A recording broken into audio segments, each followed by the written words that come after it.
we're together today to honor the memory of Michael Cohen. So many of you, or I guess everybody here, knew him.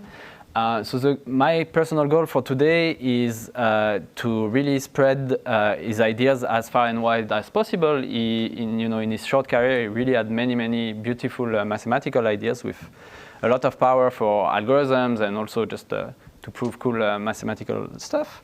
So Michael worked on three main areas, I would say. One was randomized numerical linear algebra. This was really his main focus for a long time, and we'll hear many talks about this. Another one, which is intertwined but also slightly more recent, is convex optimization. So in convex optimization, he was interested in the use of convex optimization for algorithms, but also in convex optimization for its own sake, in particular interoperant methods. So Yuanji will tell you a really cool proof that Michael found this summer about the optimal self-concordance of an LP ball. This was an open problem for more than 20 years, and people like Nemirovsky and Nesterov thought about it and didn't know how to solve it, and Michael had a wonderful one-page proof. The third area was online algorithms. So also this was more recent. So in joint work with James, Yin Tat, Aleksander, and myself, we made progress on the K-server problem. But also this summer when he was with me, we worked on online learning. And as far as I know, before coming for the internship, he knew nothing, for instance, about Bandit. At the end of the summer, he was, I think, one of the world experts. And I will just tell you one, very cute idea that he had. It's really simple. It will take a minute, but it's really powerful, and people have missed it in the Bandit community. So we were working on this problem. So in online learning and Bandit, the entropy is very important. Okay, like in many places. So the sum of xi log xi. So what you do is that you play you want to optimize something, and instead of finding really the optimum, you try to regularize with the entropy. Now in Bandit, there is this problem of having exploration also, making sure that you explore all the options sufficiently often. So what people were doing, usually they were adding a constraint that the xi should be larger than some gamma. Okay, so the xi is some probability of playing an action I, of seeing what the action I is going to do. And adding this constraint was really annoying, and it messed up a lot of proofs, in particular for sparsity reasons. So what we did with Yuanji is that we solved the sparsity open problem in multi-arm Bandit. And the way to do it, one really cute way, is instead of just looking at the entropy, you can add to the entropy a little bit of the log barrier. And that will encourage soft exploration. So what you do is you do minus gamma sum of log xi. So for those of you who know Michael, who have worked with him, this is really typical Michael's idea. Like we had a really complicated proof, and Michael came with this point of view on the algorithm, which is so simple and really clarifies everything. So you see, when you add this, you remove this constraint. And now you just don't want the xi to be too close to 0. This is penalizing you. This is forcing you to have an xi large enough. And somehow we completely miss this idea in multi-arm Bandit. And I think this is going to have some consequences in reinforcement learning and in other places. It's really simple, but very useful. OK, that's all I wanted to say for the introduction. We have lots of fantastic speakers. So again, the goal is both to remember Michael, but also to learn about what he did and to get some of the gems that he did mathematically. And we will start with Yin Tat. Since every title have Michael, and so I changed the title. It's Michael Cohen, and Google Hangout is his Google Hangout icon, if you don't know about that. And one special thing about Michael is he can do math anywhere, including those internet. And especially for me, when I talk math in internet, I find difficult to explain stuff without the whiteboard. But for him, it's very easy, and I know he also uses every other media to talk about math. So today, my main focus will just to give you about one paragraph of his Google Chat message, and then we can try to understand that together. So it's here. So I will give you some background before reading those sentences one by one. So the background is here. We all know linear programs is important, and this is the current fastest running time, roughly speaking, is n to 2.5. And similarly, if you want to solve a convex program, the fastest algorithm is n cubed. And why is those running time, roughly speaking? For linear programming, if you use integral point method, it takes square n steps. And for convex program, you need to take n steps by using cutting pin method. And for both algorithms, both algorithms is an iterative method. Each iteration, you need to solve some linear system. But each linear system is similar to each other. So the second main question is how fast you can solve those linear systems. Here, I give you a table about, for example, for linear program, how fast we can solve those linear systems come from integral point method. This problem is well studied. This is a benchmark. This is just using the best linear solver. Even in the very first paper about solving integral point, they already try to understand, can we solve those linear systems faster? Because each time you're solving a linear system, very similar to the previous one. And you can see those running time is a nightmare. You see those numbers is horrible. And anyway, so a few years ago, Aaron and I got a kind of tight result. It looked tight, but certainly it's not tight. Michael will come to make it really tight. So the problem is not tight is because of this, how we get d square. The way we get d square is more precisely if we can solve linear system in time n to omega. Omega is the matrix multiplicative constant. Then the running time more precisely looks something like this. 2 times, you always need to pay a factor of 2 to store a dense matrix, so you always have a 2. And the second term is omega squared over 2 omega plus 1, some crazy number. But it just happened, omega is less than 1 plus square root 2, and that's why we cover the 2. And many people ask me, if the answer is omega, then what is the tight running time? And turns out microcoherent, so you can always do in a running time like this. NNC of A plus d to omega minus 1/2. So roughly speaking, how you understand this? For example, if you use the integral point method with this algorithm, then your total running time is something like this. This part is kind of difficult to avoid. You need to read the matrix square root d times. And this part is how quick you can solve the linear system. And he showed in amortized, the running time is d omega, the best you can hope. Yeah, so now I will start trying to go through the message to understand how he get the result. Yeah, the talk will be really short. So certainly you start with high. Usually when he talk with people, usually there is a sentence before that. He is saying, I still haven't read your paper, but I have a simple proof. So he is saying, I have a question, I have a simple proof for the case. Okay, I should fix the notation. Say we now have, okay, now maybe I fix the notation here to introduce the problem. So the problem is this. If you look at integral point, each step you need to solve a linear system of this form.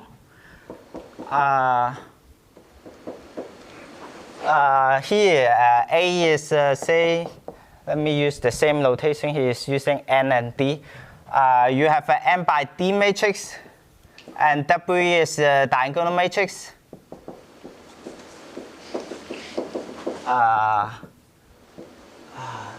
Sorry, it's D by N. No, N by D is correct. The diagonal matrix is a reweighting of A. It's N by N. And yeah, certainly this one is in RD. And each iteration, the integral point will output you a reweighting and a vector, and you need to solve this equation. And what we know is we have a promise. Every iteration, those reweighting doesn't change too much. More precisely, you will have something like this. The multiplicative change of the reweighting. in L2 long, change by something like less than 1. And the question is, how fast can we solve those linear systems in amortized time? Yeah, here's the question. Yeah, although he said he assumed n is roughly d, but in fact his algorithm can handle any n. And now we go on. Maybe I should have a kicker.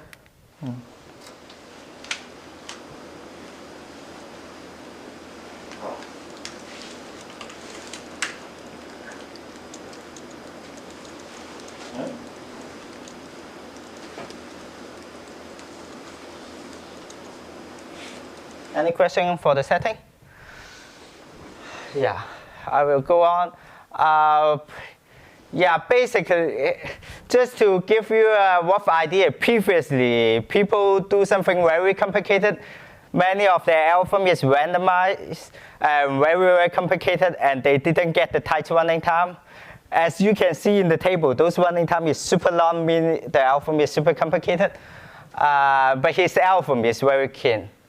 And yeah, also notice after you see his paper, you will wonder why this trivial algorithm is not known before. But you can see from the previous table, people, for example, even Neshoff have think about this problem. So yeah, I still cannot understand why this simple algorithm is not known before. But anyway, we will see how simple is the paper. Yeah, this algorithm is optimal in some sense. Okay, so now I need to introduce some notation. So the goal of the algorithm is this. You want to maintain, each step you want to maintain this matrix is a different reweighting of the matrix. You store this dense matrix. And you want to make sure the matrix you maintain is very close to the original weighting. Namely, for example, you have this.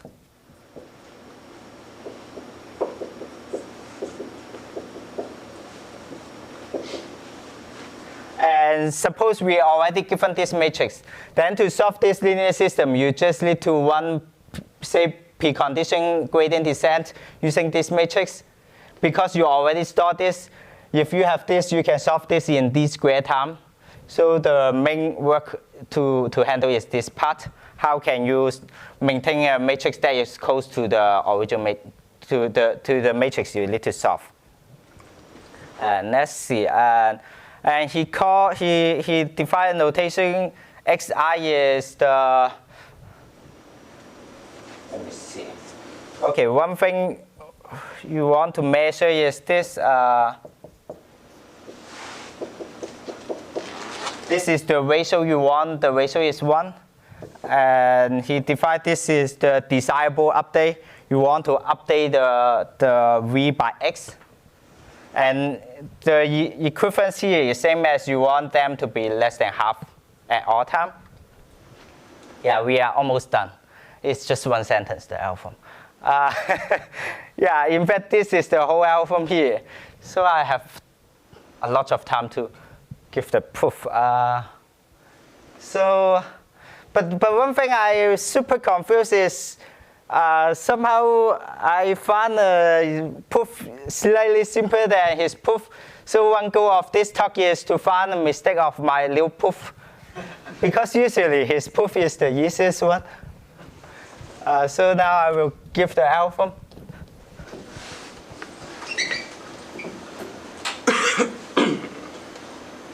After giving the algorithm, you guys can try to think about how to prove the algorithm is correct. Because he only gives one sentence of proof. Yeah, so the algorithm is this. Let me see. For each step, if remember those xi, if all xi is between, did I take the absolute value again? If all xi is already less than half, then what you do is you do nothing. Namely, you keep the reweighting to be the same.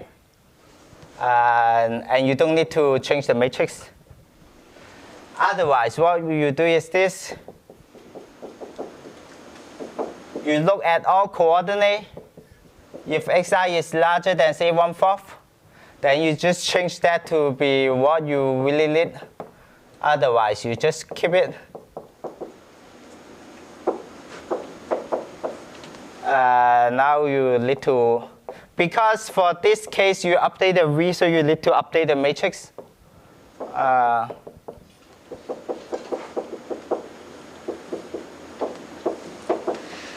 So this is the alpha. For if xi is less than a half, you meant xi was vik over wik plus 1, or minus 1? Or, yeah, you want the ratio is 1? Yes. So if they are close to 1 already, then you do nothing. Yeah, but I'm just asking about the index k. Is it k or k plus 1, or k, or you don't care? Okay, maybe I should be more precise. Yeah, okay, I should write in this way now, then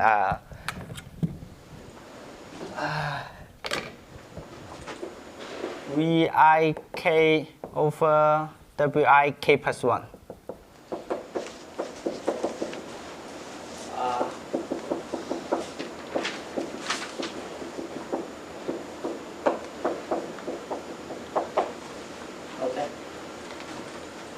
Yeah, so before asking you guys how to prove this, first I want to explain how you update the V. This is a trick people know for a really long time, even the first paper. The trick is you have a direct formula of updating.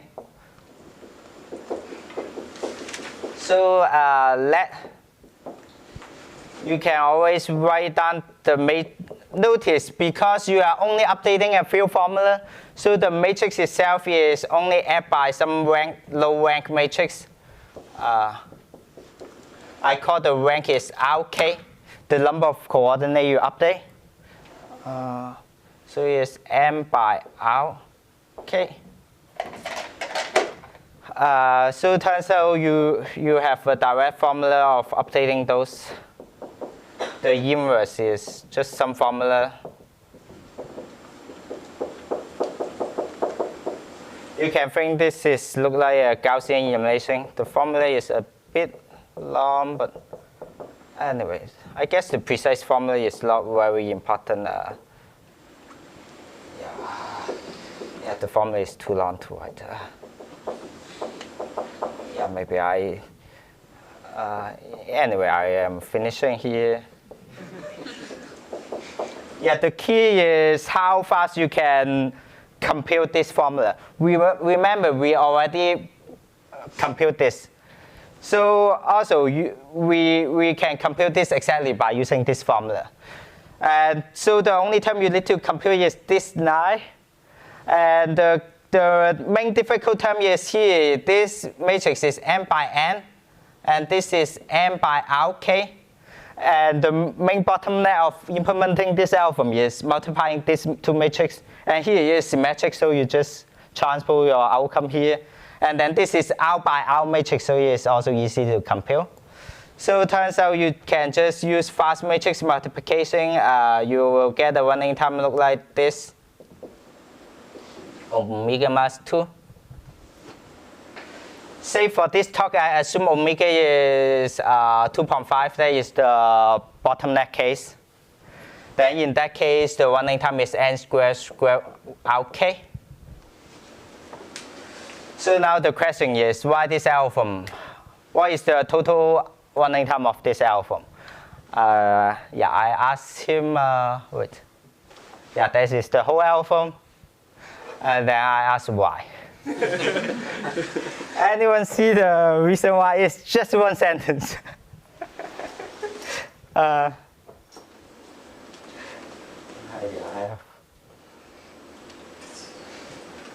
So yeah, here is the sentence. The potential, he just gives a potential function, then everything is done. So let me explain the potential function. Oh, I guess I should use here. Yeah, the potential function is this. Okay, let me, without lots of generality, you can order the xi from largest to smallest. And then he used the potential summation of xi over square I. So let's see what happens. Oh, I should not erase this sentence, but let's see how. Wait, Yin Tat, so again, the xi, now you know, Michael was saying that it should be ordered or something, I mean, to make sense of this square root I, or you didn't say anything like that? Oh, I order. Oh, you order, sorry. Yeah. And this is going to be to control the RK?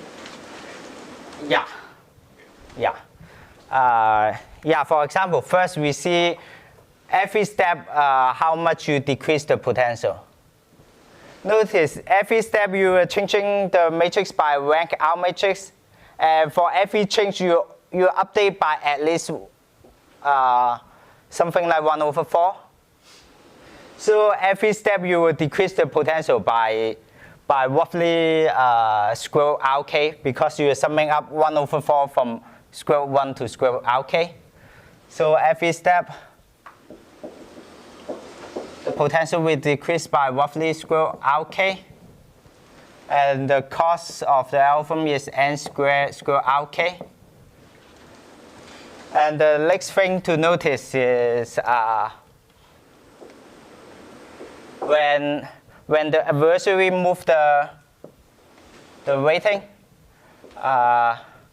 remember what happens when the adversary moves the weighting. We have a promise every step, the change multiplicatively is just less than 1. Or you can think in this way, the weight is updated by a multiplicative change e to some exponential epsilon. And we have a promise summation epsilon squared is less than 1. And so now you try to look at how much the xi change. Remember, xi is something like this. And because the algorithm definition, the ratio is always maintained by a constant. And so roughly speaking, the new one is something like this. You have some e to epsilon here. And because this is look like a constant, so roughly speaking, this term is roughly look like xi plus O epsilon. So every step, the relative change is just changed by epsilon. Now you can put in this, the change of theta is just summation epsilon I square I over square I, and just Cauchy-Schwarz. Yeah, that is. So every step, the phi can only increase by log m, square log m. And every step of your move, you will decrease the potential by square rank by using n square rank cost. That's why the running time in amortize is n square log m. Yeah, so that is the whole proof. And I still bother why in some sense, if you look at this algorithm, this is the Why does the potential go down by RK? Root RK? Because every time you will, when you will update V to W. And you only update those for x larger than 1/4. After you update, x becomes 0. So x go from 1/4 to 0. Xi drops. Yeah. So that potential is changed by summation 1/4 over what I, from I is 1 to RK. Yeah.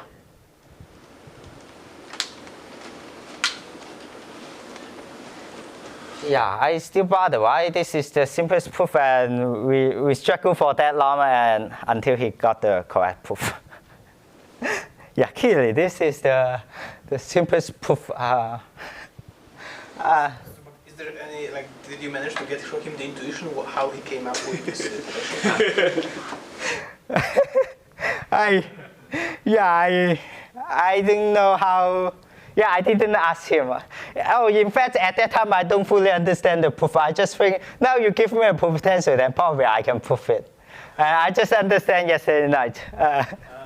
Yeah, so I don't have opportunity to ask him. But anyway, so I'm just curious. After looking on this G-chat, I wonder what is the next G-chat I have with him. Here is the next G-chat. What? Yeah, the next G-chat. And this time he basically gives the full proof of some basic question. The question we are studying is the LP regressing. And in one paragraph, he showed how to do it in input sparsity time. And then laterally, what is the next G-chat? So this is another G-chat 1 day later. Yeah, you see there is a date here. And then this one is the tracing convex set problem. So the problem is this, you have a convex set, and the convex set, every step is shrinking.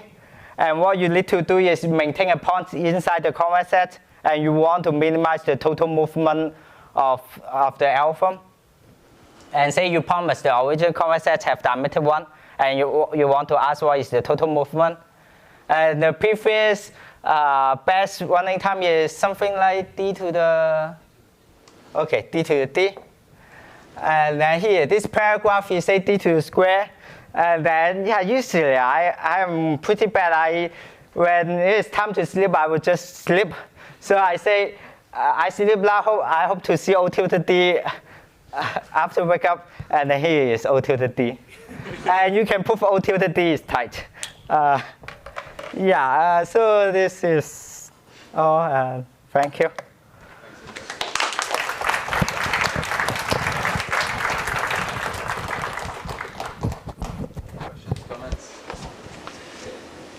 I just want to add that his proof is not only simpler, it like keeps around, and the algorithm, but like keeps around way less information than any of the other algorithms that were like keeping around all sorts of partial inversions of pieces of the matrix. Just like and I also think maybe this one is practical.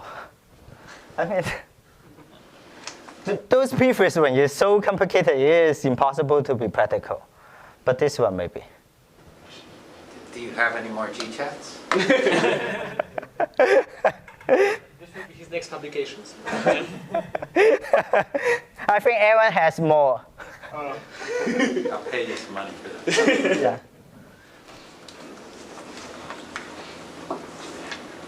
Okay, let's have Yin Tat again.